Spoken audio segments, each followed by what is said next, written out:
Defining match right now. We have two baller nerds, a Protoss, a Terran player, round of 8, quarterfinals, aka winner qualifies for stage 2, loser drops down into the losers bracket, but pretty close to qualifying himself as well either way.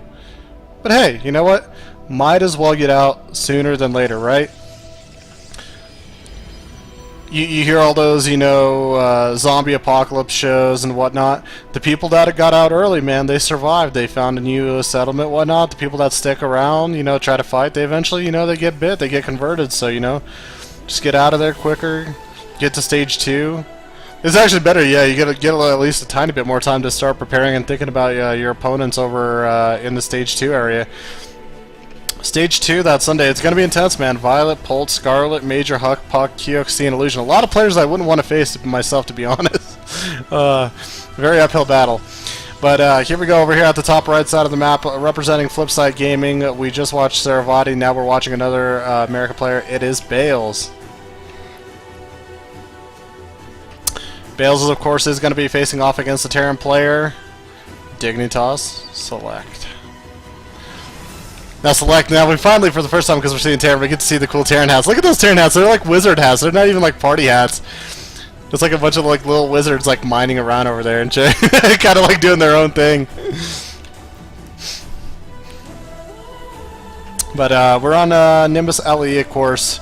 Probably one of my favorite maps, like I always mention, out of all the maps that have been recently released with this new season. Definitely one of my favorites. In-base expansion always creates for an interesting scenario. It does usually promote macro games, but players with an aggressive mindset can technically take advantage of that. And we already see right now with the gas first opener from Select, we're getting to see that factory come out pretty soon. Meanwhile, Bails getting that double gas, getting the Cyber Core open, going to be going with a little bit of a safer opener. Yesterday, when we broadcasted First versus Pult, First actually went Nexus first on this map, so some Protoss do prefer to go Nexus first, but this way as well he does allow himself to be a little bit safer. If a Reaper does come to him, not a lot of harass can come to him, by the way.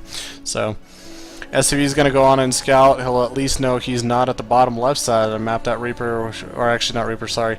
The units will, hopefully by the time they actually all get out, they'll be able to actually do something with him. Set him up to the top right. Wob wob wob wob wob wob wob. Now, if you guys are enjoying the music, if you guys have any music requests, feel free to write them in chat as well. Post match, I'll try my best to get the request across. Starport getting added on right now. First Hellion, actually, Widowmine's coming out. Sorry, Hellion's typically the first thing that wants to come out of my mouth, but Widowmines are coming out, so. Select maybe looking to go for a little bit of an aggressive style. He brings the Widowmine back, of course, kind of rolling around with it. Will be interesting to see that Widowmine, how it works now with drops. If you remember back in the day, it was pretty popular for a Terran player to drop the Widowmines just because of how effective they were. They were able to clear mineral lines. They're almost, in a sense, back to that old stage, so never a bad thing to consider. We got a good amount of Marines are out. We have another. Now we have a Hellion coming up and a medevac as well. Still no expansion now. Bails checks that out and he's just like, dude, whoa, okay, so you don't have expansion here. That's interesting. Well, good thing I have a robo, because hopefully I'll be able to get an obs out. Now I just need to make sure to get some units out. Gate upgrade's about done. Natural's already finished up. Building the pylon ahead of time. Mothership core, of course, floating back home, gathering energy. There's that observer coming out, and that observer will definitely help out, especially if he's dealing with Widowmines. Now this is going to be a little bit of a cutesy aggression and draw from Select. This is very Select-esque, by the way, if you guys are not too familiar with his playstyle.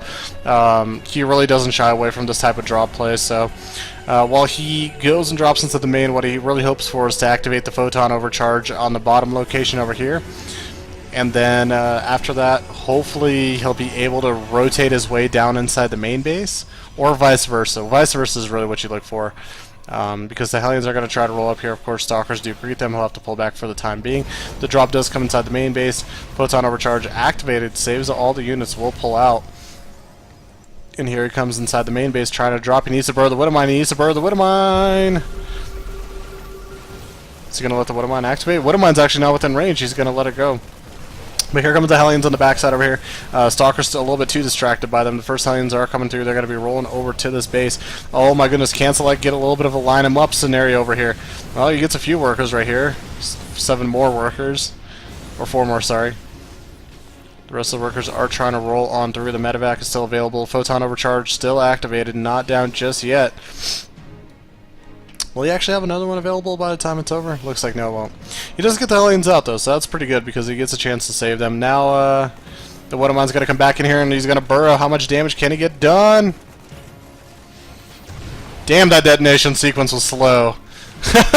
Damn, Wadamon. Somebody didn't grease you up. I was expecting one of those like highlight reel blow-ups, just like the Wadamon like chases like the probes as they run away as far as they possibly can.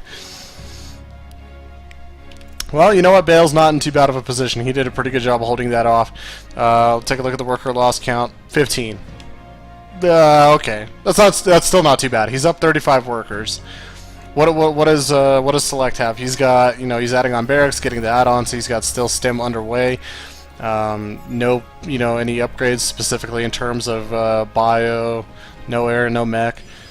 And what's Bails doing? He's getting a robotics base, he's getting a Twilight Council. He's transitioning pretty smoothly. Like the losses, even though it might look a little bit significant, it's not like there wasn't much of an investment with it. There was about 5 or 6 Hellions plus that medevac plus the drop of the Marines, the Widowmine. And he delayed his expansion because of that. Like there's a lot of like those things. Like some of those numbers might become a little bit too flashy. Like overall, I still would consider Bails ahead in this game. Actually, very ahead. Select is gonna have to do some good harassment or show some really nice macros, some like Pult level-esque play to be able to probably find himself in a formidable position this game. Well. We'll see what this could do right here. It looks like 3 Marauders? Okay. Yeah, 3 Marauders and a Widowmine. Like, the Marauder inside the medevac almost looks like the Hellbat a little bit. I guess the Hellbat's a little bit fatter. I just have to do a double take.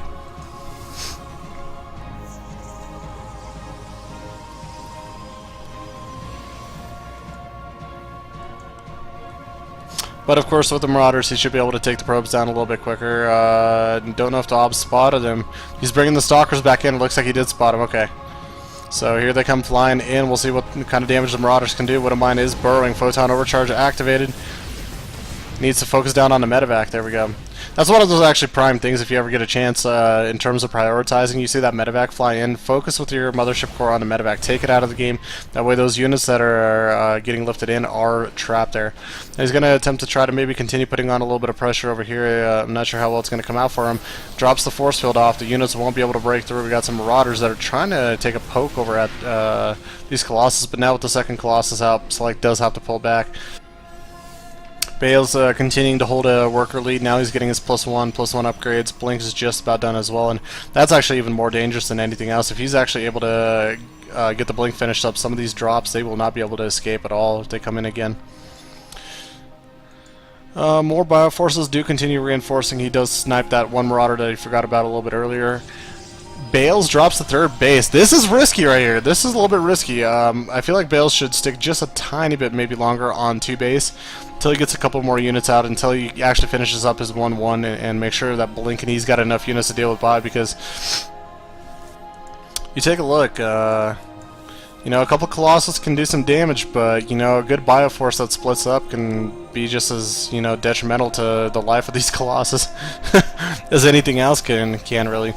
3 more gates getting added on. 1-1's just about done. Range upgrade underway, and that too as well. When you don't have the range upgrade, you have to be very careful and cautious how you engage. Marine, of course, going to trail over. Spots the 3rd base. And with Select spotting this, he can kind of work it a little bit depending on how he wants to. He's going to go for the triple medevac drop at the natural. There's already a good pack of Stalkers with Blink waiting there. 1-1's just about done that we were talking about.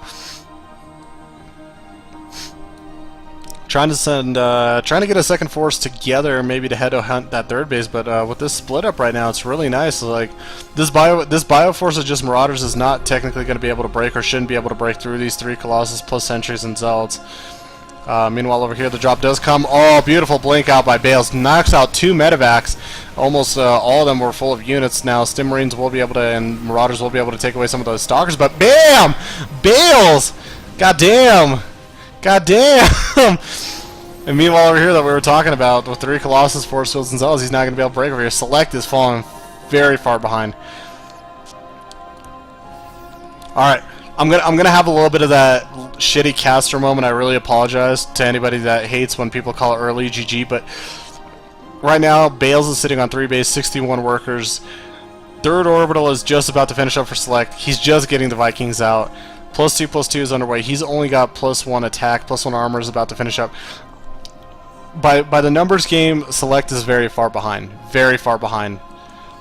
I've seen enough matches in my life, and now with the Observer spotting this medevac, he's going to take that out as well. Snaps the medevac down, blinks back away from some of these Stim Marines. He's going to be able to probably save that Stalker as well. Man, just making the most out of everything. That's beautiful. That's one of the things you have to appreciate from a Protoss player. Just makes the most of his units. He knows that each unit is very volatile. They cost a lot to be able to build up to that critical death ball that people usually do talk about. They do need to, you know, make sure that they actually do save the units to keep them alive. If he continually trades and loses them, that's when they get into those troublesome situations that they can't focus on anything. Now, props to Select. He will be able to finally get a little bit of a surround on them. Very heavy Marauder influx of units right there. I would actually probably, even though we're seeing already how many Colossus, I would actually encourage probably Bails to start making Immortals. It's kind of that same lesson that when we kind of talked about during the PvZ, having those few Immortals could really help out. With +3 upgrades, if you get about 3 to 4 Immortals under this Death Ball, these Marauders are definitely not going to be as effective as they are. Again, they are probably one of the least mobile units in the game, at least for the Protoss army, but if you're going to take a big engagement and the Terran's going to fight you straight up, you'd rather have them in the fight sometimes than those Colossus. The +3 damage is very, very thick. It rips apart Marauders. Just rips them apart. Now Select looking to get a little bit of a drop over here at the bottom right once again. I'm not sure if he's going to have the opportunity. He's actually pulling back right now. Pulling back within vision, I think. Oh, almost pulls within vision of the Observer. Take a look inside Select space right now. He's got a lot of barracks, double starport. 2-2 underway. Bails already finished up with his 2-2. We have a Warp Prism heading up to the north side. We do have this base over here that might be in a little bit of trouble. Select trying to press up. Photon overcharge is activated. 1 Viking goes down. Minimal losses. Select scans. They gotta go, oh crap, that's a lot. And this is that problem right here. If he wants to try to fight this heads up, the problem is going to be the ground army is going to fall apart before he even has a chance to take out half the Colossus, and the Vikings are the ones that are going to go next.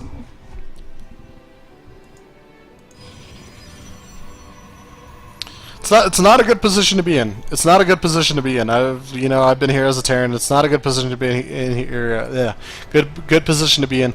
He's getting his Ghost Academy, but the Ghost Academy, kind of coming down a little bit late. Now the Stalkers are joining the fight. Now he could probably take this. He's gonna go for it. He's gonna blink up ahead and just continue doing what he possibly can. Now Vikings are trying to micro. They do snap another Colossus out. Stim, charge is done. Charge loss pressing on ahead, focusing down on those Vikings. Another one goes down, another one goes down. Down to 2 Vikings, almost takes even that one out as well. And force field's off this base. Now this base is completely vulnerable. He has to lift it up, but Stalker should be able to focus it down in time. Charge lots are getting within and DTs as well between all of these units. Some of the units do soak down, they break down the rocks, but it really just opens up an opportunity for the Protoss player. Continuing focus down on the Vikings, the Colossus, at least 2 of them will manage to live through all of this, and Select calling for the GG. There we go. Like I said, it would have been a very very impressive win. It would have been a very impressive win for Select.